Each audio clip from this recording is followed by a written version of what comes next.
दाजी पण आलेले आहेत कळंब्यावरून. बाहेर गावची बैरज मंडळी आलेली आहेत. गावातील माता भगिनी भरपूर संख्येने उपस्थित आहेत. अर्ध्या इकडे बसलेले आहेत, अर्ध्या इकडे बसलेले आहेत. सर्वांचे नाव आले. त्याचप्रमाणे गावातील सर्व भाविक आहेत. काही समोर बसलेले आहेत, काही तिकडं तरुण वर्ग कोपऱ्याला सिरियल पाहत म्हणत आता हे म्हणायचं कजरून आलेला असायच्या दिवसभर काम करून याला वाटायचं लवकर मला उठून पाणी द्यावं, भाकर द्यावं. पण आता शेवटी टीव्ही पुढे बसलेले म्हणजे टीव्ही पुढे बसलेली बाई आणि पाण्यात बसलेली यांना उठायला थोडा काय लागतो महाराज, वेळच लागतो का नाही आहेच निघाली महाराज. मग यानं काय केलं, एका दिवशी महाराज सासऱ्यालाच फोन केला आणि लागला मोठ्यानं रडायला. अहो सासरे बुवा, सासरे बुवा, अहो सासरे बुवा, अहो काय झालं जावई बापू? अहो म्हणला जे फळ गोड म्हणून तुम्ही माझ्या पदरात टाकलं का नाही ते फळ खूपच कडू निघालं म्हणला. जे फळ गोड म्हणून तुम्ही माझ्या पदरात टाकलं ते फळ कसं निघालं का खूपच कडू निघालं हो. ते सासराही मोठ्यानं रडायला लागला. मला सांभाळून घ्या जावई बुवा, सांभाळून घ्या हो. अहो काय करता अहो जावई बापू, जे फळ जे कडू फळ तुमच्या पदरात पडले का नाही, अहो त्या कडू फळात आकळ झाडाच्या झाडच नाही घरी. लोक कसे आहेत महाराज, दुखी आहेत हो. बायकांमुळे लोक दुखी आहेत महाराज. हे आणा ते आणा, दुःख बांधवाने आहे हा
जवळ एवढं संसारात काय हो सुख आहे आणि दुःख किती आहे, पर्वत एवढं दुःख आहे मला. एका गावामध्ये असे सगळे गावकारदारी गोळा झाले आणि म्हणले गावामध्ये आपल्या चातुर्मास ठेवायचा, म्हणजे गावामध्ये चातुर्मास ठेवायचा म्हणजे आणि 4 महिने म्हणजे गावामध्ये भागवत सांगायचं.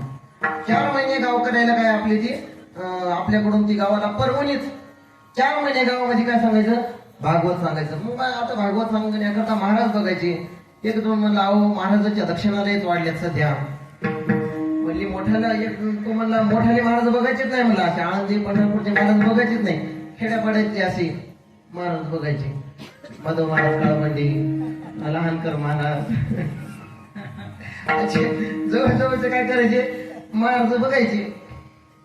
मग झालं, मग ठरलं महाराज एका महाराजाकडे गेले आणि महाराजाला दक्षिणा काय द्यायची. म्हटले काय नाही, भागवताला जाते वेळेस प्रत्येकानं काय करायचं, जाते वेळेस धान्य घेऊन यायचं.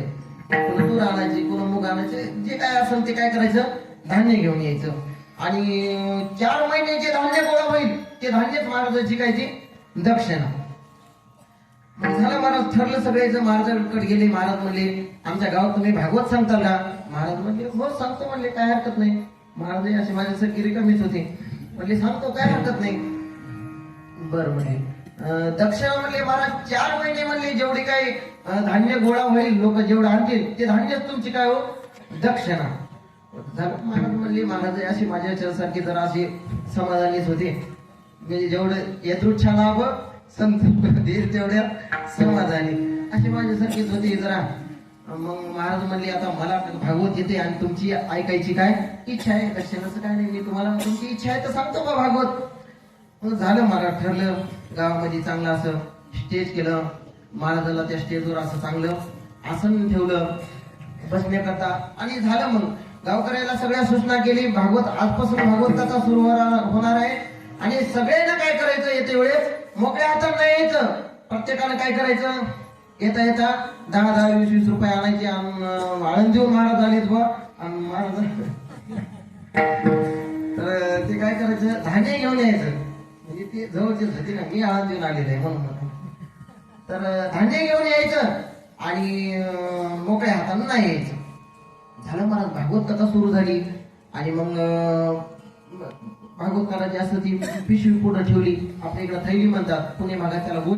त्या बैलाला 10 ते 15 दिवस पटाला पळवायच्या अगोदर 10 ते 15 दिवस काय करायचं त्या बंद खोलीमध्ये कोंडायचं म्हणजे अंधारातून काढली की नुसते काय झाले पळत सुटले पाहिजे. त्या अंधारी दिलेले बैल महाराज बोलविले 40-50 गोण्या थैल्या ते माल झालेला सगळा ते असा रचला महाराजाला म्हणजे वरी बसविलं त्या सगळ्या थैल्यावर जसं काय गणपती बाप्पाच बुडवायला चाललेला आहे म्हणून बसविलं महाराजाला त्या गोण्यावर. ते बैल झुकले महाराज ते बैल काय जाऊन काढीनच. गावामध्ये एक म्हातारी होती महाराज 4 महिने तिनं मन लावून काय केली हो कथा ऐकली. तिला वाटलं महाराजांना 4 महिने आपल्या गावामध्ये कथा सांगितली आणि महाराजाला काहीतरी काय करावं आता काहीतरी खायला करून द्यावं म्हणून महाराज तिनं गर्याची काय केले हो लाडू केले. चांगला खरपूस असा रवा बसला. काय काय बायांच्या हाताला महाराज चव असते खरंच. थोड्या सामुग्रीमध्ये काय करतात हो छान अशा प्रकारचा स्वयंपाक करतात आणि काय काय कसं असतंय डब्या मसाला आणि चव नाही त्या आजीनं महाराज चांगल्या प्रकारची ती गर्याची रव्याची लाडू केले. गडबडीत महाराज त्या आजीला त्या डब्याचं काय सापडणं झाकण सापडणं महाराज ते डबा होता लहान आणि त्या लहान डब्याला झाकण कोणतं बसविलं मोठ्या डब्याचं झाकण बसविलं. आता ते जुळलं तरी कसं महाराज. आता तिकडचे उमेदवार इकडे उभे केल्यावर ते कसं जमायचं तुम्ही सांगा. त्या डब्याला ते झाकण बसविलं महाराज पळतच आली महाराज हे गर्याचे लाडू आणले तर आणि एवढे काय करा घेऊन जा. महाराज म्हणले बरोबर द्या म्हणले. हा ते डब्याचं झाकण काय जरा ढिलंय महाराज म्हणले राहू द्या आता खायचेच आहेत ना कवा तरी. निघाले महाराज गाडी बैल निघाली महाराज असे हलायले डोलायले. ते पुढे गेलं की थोडस ते पांधन रस्ता लागला महाराज आणि पांधन रस्ता लागला की ते एकारी रस्ता लागला. एक चाकोरी खाली आणि एक चाकोरी वर. एक चाक गेलं महाराज खाली ते महाराज लटकले असे. महाराज कोणत्या थैलीला धराव आणि तेवढे ते बैल उजळले महाराज.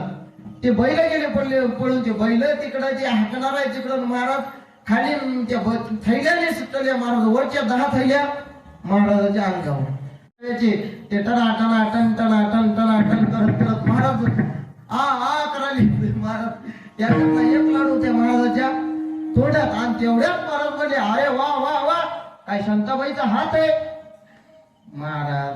आता त्या शांताबाईचा हात आठवला महाराज. त्या रव्याच्या लाडूचं त्या महाराजाला काय झालं सुख झालं. पण ते सुख किती झालं हो महाराज एवढं आणि एवढ्या 10 गोण्या अंगावर पडलेल्या त्याचं दुःख. म्हणून तू गोवराय म्हणतात सुख पाहता जवा पाडे दुःख पर्वत आहे. एवढे संसारामध्ये सुख आहे पण किती जवळ एवढं छोटस दुःख आहे सुख आहे महाराज आणि दुःख पर्वत आहे एवढं आहे. आणि मग या संसारातूनच बाहेर निघण्याकरता या संसारातूनच आपल्याला तारुण्य नेण्याकरता आपला उद्धार करण्याकरता संतांचा काय हो अवतार आहे महाराज. अवतार तुम्हा धराया कारण उधरावे जन जड जीव किंवा ब्रह्ममूर्ती संत जगी अवतरले उद्धरावया आले दीन जना. आपल्या उद्धाराकरता संत महात्मे काय करतात हो अवतार घेत असतात. आणि त्यातले त्यात महाराज आपला मराठवाडा भाग एवढा भाग्यवान आहे. आपल्या मराठवाड्यात जास्त संत महात्म्यांनी काय झाला हो अवतार घेतला. नामदेवराय कुठं जन्मले मराठवाड्यात. संत जनाबाई मराठवाड्यात. मारुतराव महाराज मराठवाड्यात. मोतीराम महाराज मराठवाड्यात. सोपन काका इसरकर मराठवाड्यात. अशा संत महात्म्यांनी मराठवाड्यात काय घेतलं हो जास्त अवतार घेतला महाराज.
विनोदाचा बाप सोडून द्या, त्या वस्तूचा जर त्या कामाकरता उपयोग नाही झाला तर वस्तू काय झाली हो, वायाला गेली. तुझं हे शरीर कशा करता मिळालेलं आपल्याला?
घरातून टोपलं घेऊन पडले. शेर उचलायचं की ही बाई मागच होती महाराज. तिनं जोरात आपलं, ए बाई शेर उचलायचं नाही, शेराला हात सुद्धा लावायचा नाही. ते शेर माझं आहे. काय म्हणली? ते शेर माझं आहे म्हणली. मला ती बाई म्हणली, ती चांगली जहालच होती. ती म्हणली हे शेर माझ्या दारापुढे पडले, हे शेर माझं आहे. झुकले ना महाराज तिथं त्यांचे दोघीचे पण भांडणं. आणि भांडणं झुकल्यावर महाराज लोक लगेच गोळा झाले. भांडणं झुकल्यावर काही लोकांना आमंत्रण नाही द्यावं लागत महाराज. श्री पांडुरंगाच्या कृपेने आमच्या इथे भांडणाला सुरुवात झालेली आहे. तरी सर्व गावकरी मंडळींनी तिथं भांडणाला उपस्थिती लावावी आणि आमच्या भांडणाची शोभा वाढवावी अशी आमंत्रण पत्रिका द्यावं लागते. भांडणं झाले की लोक काय होतात, आपोआपच तिथं गोळा होतात ना. लोक गोळा झाले महाराज. ही म्हणायची माझं शेण, तीच म्हणायची माझं शेण महाराज तिथे वयस्कर बाबा होते, पांढरे केस झाले होते त्यांचे. ती म्हणली बाबा तुम्ही काऊन भांडणं करायला? ती म्हणली बाबा तुमचे केस पांढरे झाले तर आता तुम्हीच सांगा. म्हणजे पूर्वी असा समज होता की ज्यांचे केस पांढरे झालेले आहेत ते लोक काय बोलत असतील, खरं बोलत असतील. म्हणजे आता असतील तर पांढरे केस काही, तसं माझ्याकडे बघू नका तुम्ही काही. तर बाबा तुम्ही सांगा आता हे शेण कुणाचं आहे? त्या बाबानं महाराज ती शेणाकडे बघायला असं, तर शेण कुणाचं आहे त्या शेणाकडे बघायचे, एकदा त्या बाईकडे बघायचे, शेणाकडे बघायचे, एकदा हिच्या तोंडाकडे बघायचे, शेणाकडे बघायचे, एकदा हिच्या तोंडाकडे बघायचे, शेणाकडे बघायचे, एकदा हिच्या तोंडाकडे बघायचे. बाबाला कळत ना महाराज नेमकं शेण कोणाचं आहे सांगा म्हणून. मग महाराज शेवटी बाबानं ते शेण हातात घेतलं. शेण हातात घेऊन महाराज ते शेण नेलं नाकाजवळ आणि म्हणले बाई हे शेण तुझंही नाही आणि हे शेण तुझंही नाही, हे शेण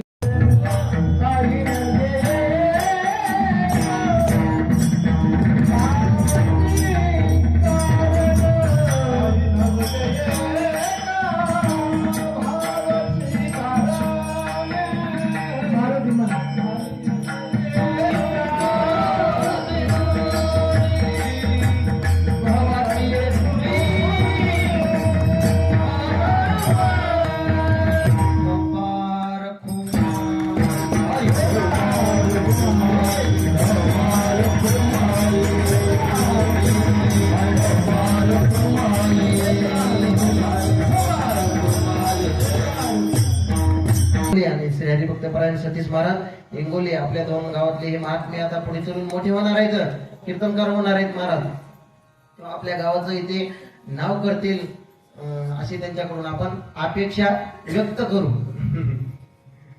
चांगला अभ्यास करतात महाराज, दोघंही अभ्यासू आहेत.